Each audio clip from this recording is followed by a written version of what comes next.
श्रीपादश्रीवन् लभत्वं सदैव श्रीदत्तास्मान् पाहि देवादिदेव भावग्राह्य क्लेशहारिं सुकीर्ते भूरा कष्टात् दुर्धरस्मानमस्ते तन्नो माता त्वं पिता त्वं दीपस्त्वं त्राता योगक्षेम दृष्ट्वं त्वां सर्वस्वं ना प्रभो विश्वमूर्ते भूरा कष्टात् दुर्धरस्मानमस्ते पापं तापं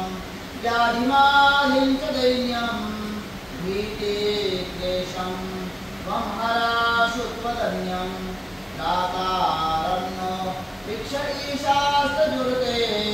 घोरा कष्टात् दुर्धरस्मानमस्ते ज्ञान्यस्त्राता नापि दाता न भरता तत्तो देवत्वं शरणोऽप्यहरता पूर्वातेय अनुग्रहपूर्णराते घोरा कष्टात् दुर्धरस्मानमस्ते धर्मे प्रीतिं सन्मतिं देवभक्तिं सत्सङ्गाप्तिं देवभक्ति च मुक्तिं भावासक्तिं चाखिलानन्दमूर्ते घोरा कष्टात्